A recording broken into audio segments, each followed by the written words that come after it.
The first question, is there a meditation style best suited for overcoming mental affliction? What is the significance of the lotus flower and its color in Buddhism? Now let's answer the first part of the question first. Is there a meditation style most suited for overcoming mental afflictions? All meditation, as long as it's meditation, is to overcome mental afflictions. There's no such thing as a certain style that overcome mental afflictions. Meditation is a process of studying your own mind. Why do you have to study your own mind? Why do I have to study my own mind? Why are you unhappy? Why do you feel sad? Why did somebody pass away and you feel so grief-stricken about it? Because of attachment. There's a certain love or relationship that you attach to that you become agonizing yourself. Imagine, Buddhism talking about reincarnations. There's so many lives before, and if you have to go into samsara, life and death, you still have many, many lives to go through in reincarnations. You have so many lives that you have gone through before, and in every life, you could be the son or daughter of your parents. And how many times you mourn the death of your parents and your grandchild, or the death. How many times you mourn the death of your brothers and sisters, of your nephew, of your niece? Billions of times. That's the agony that you are going through in all lives that you have. When Buddhism talking about time dimension, it's not just of the present life, you know. There were many, many past lives.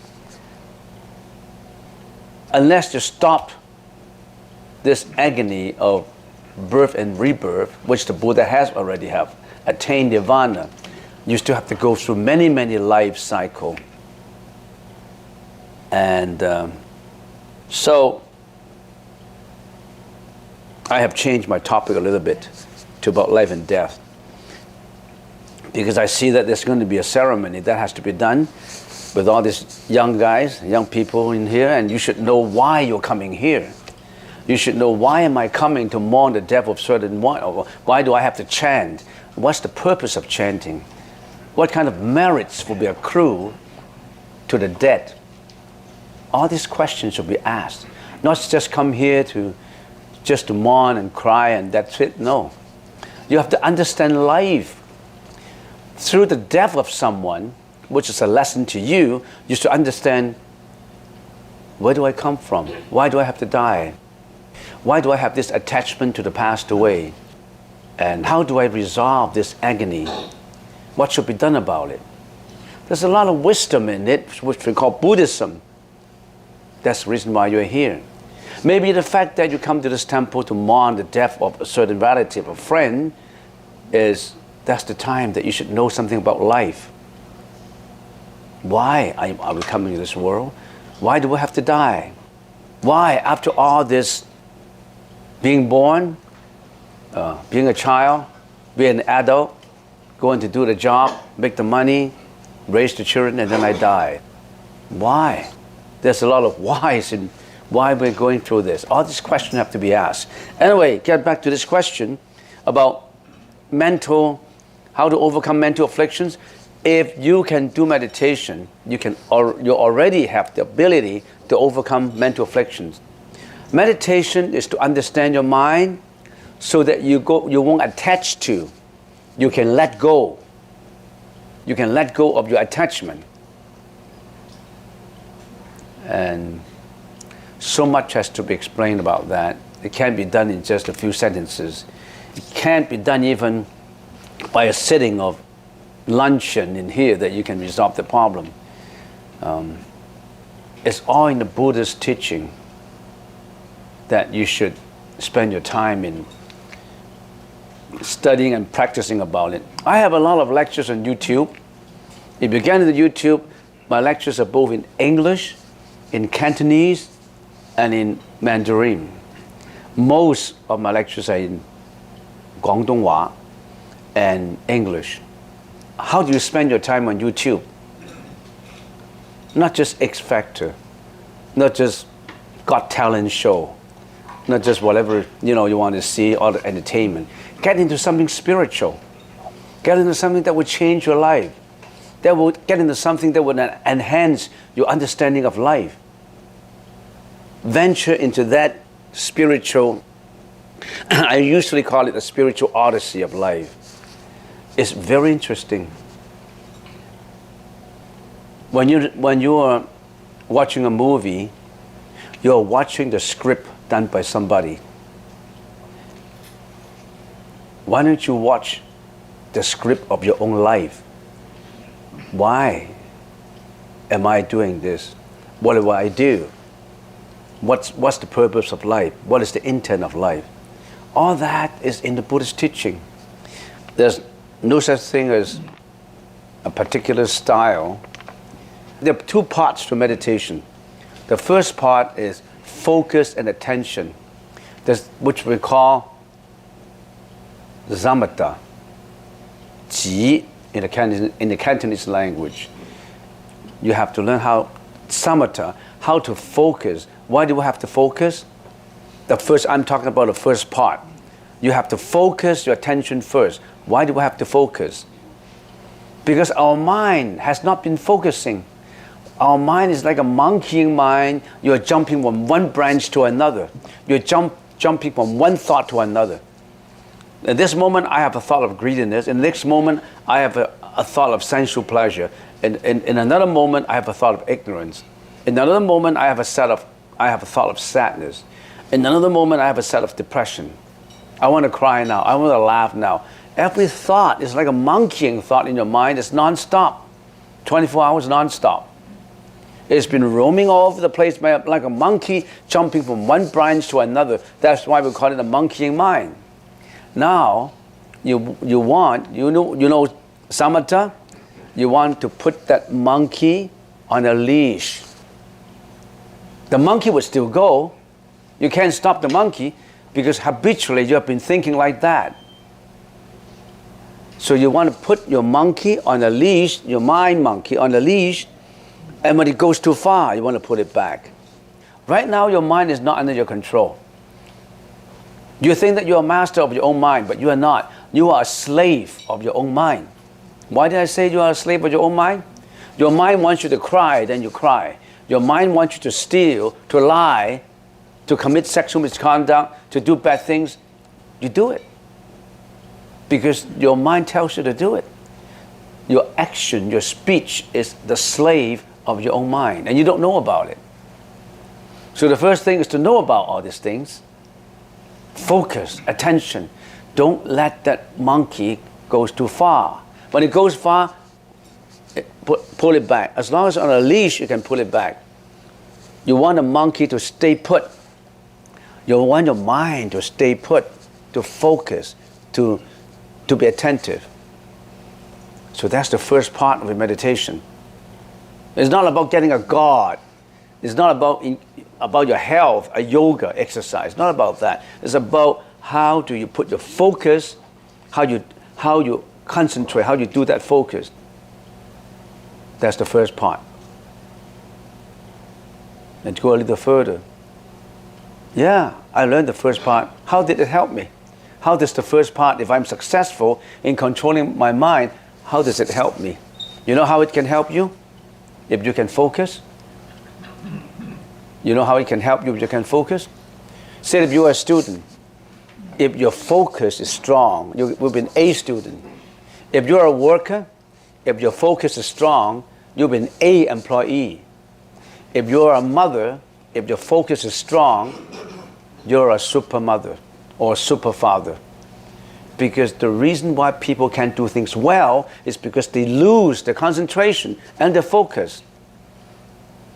All right, that's your focus. The next part of your meditation is vipassana, which is contemplation, which relates to the wisdom of it. Not just the focus. You have to increase that focus to a level where the wisdom would creep in.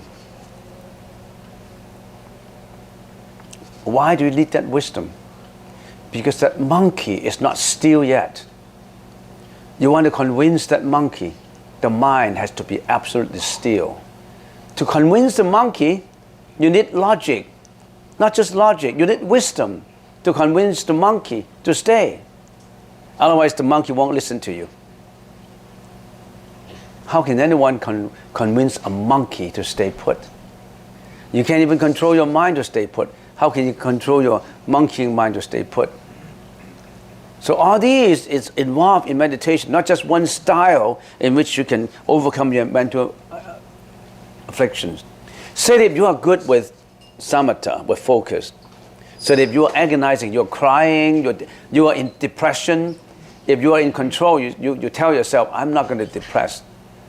Depression is a kind of monkey that sends me into depression. I want to change it. You are the master of yourself because you can change it. You can change your depression, your phobia, your anxiety, your laziness. All that is out of control. Now you control it. You won't be as lazy. You won't be as depressive. You won't have the anxiety. You won't have the fear. You won't have the anger. You won't have the ignorance. You see how strong this meditation is? So that's what it is. So what is the significance of the lotus flower and its color in Buddhism? The significance of a lotus flower is grown from the mud, but then it's detached from the mud. This is like a simile, metaphorically, it's like a simile. We're living in a world with a lot of miseries, a lot of sufferings in this world. But in spite of that, we can learn to purify ourselves, to stand aloof of suffering and mental afflictions, like a lotus flower, aloof from the water. Learn to be like the purity of a lotus flower, growing from the mud of miseries, but is able to be away from suffering and be aloof and be purified. What kind of color? Lotus has many colors. It can be white, it can be green, yellow. The color does not matter. Is color in Buddhism? Yeah, it's a color. It's just a color. Culturally, China likes a vigorous color for lotus. They like a red lotus. Or some people like the purity of white. They have white. Some people like purple, violet. So the color doesn't really matter. All right, next question. Is one able to pass on positive karma that they have accumulated onto another person? If so, must the person's negative karma be paid before they can do so? Nobody can pass any of his own karma to anybody. If that is the case, that could be sold for money. It's just like, oh, I have a karma, a positive karma, and you are so negative, I'm going to sell it to you for $100,000. Do you want to accept it? How can you sell your own karma? You cannot even sell your health. Say, I am in good health, you are in poor health. I'll give you my good health for $100,000. Can you pass that good health to someone with the bad health? You cannot pass. There's something that is so valuable, so beyond descriptions that it cannot be monetized. You cannot put a unit onto it. You cannot pass karma. So you be responsible for your own karma. Everything you thought, every action, every speech produce karma. Be careful with your thought.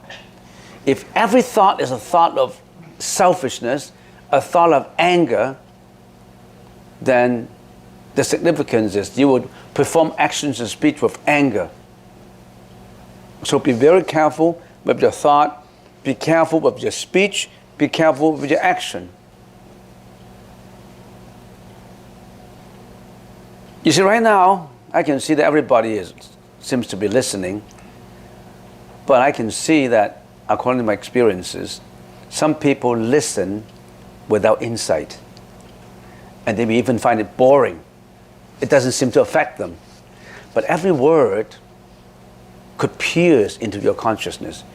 It's absolutely important that you should turn back. Don't involve in any karmic energy that is bad for you. You suffer from it. You've got to do it in the next minute, not waiting until next year. You got to change now. Otherwise, you will be responsible for it. 一日无常到. When one day death comes, 方知梦里人. Life is but a dream. All of a sudden you realize. When death comes, all of a sudden you realize life is but a dream. 万般带不去. There's nothing I can bring with me when I die. The only thing I can bring with me, that I have to bring with me, I have no choice, is what I have done. The karmic energy I have done. That I will bring to my next life. Nothing you can bring.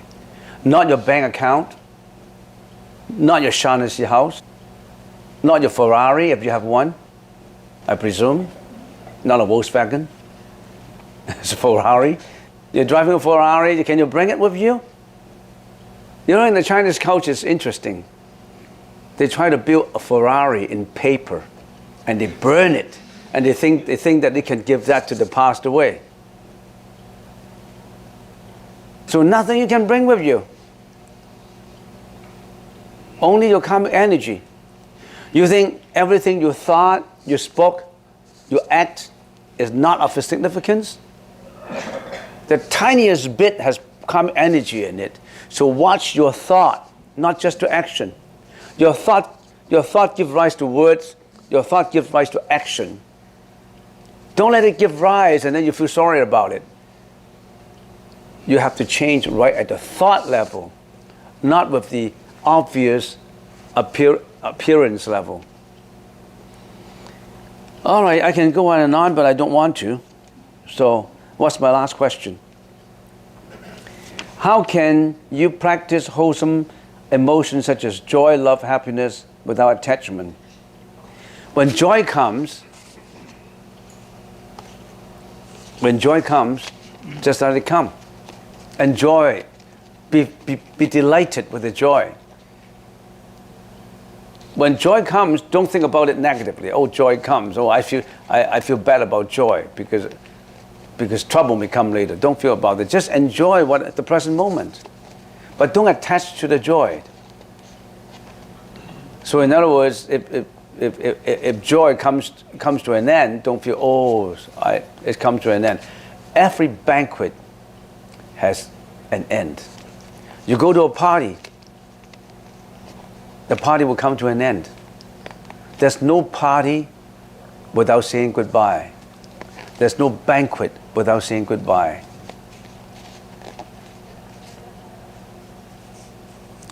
What's that Chinese word? Chinese sentence? 天下無不散之筵席啊嘛. Don't grieve over the death too much. Actively do you will have to do. Be a nice person, or do something for the dead. 天下無不散之筵席. Every party will have come a time then you have to say goodbye. Why do you attach to the party?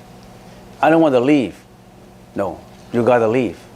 When the party comes to an end, when the curtain comes down, that's the end. That's the time when you should be singing My Way. You don't know that song, My Way? Now the end is near. The curtain has to come down. That's a good song, My Way. But don't do it the way so bigotry. Don't do it the way that you're so confused. Don't do it the way that you are enhanced with an ego in it.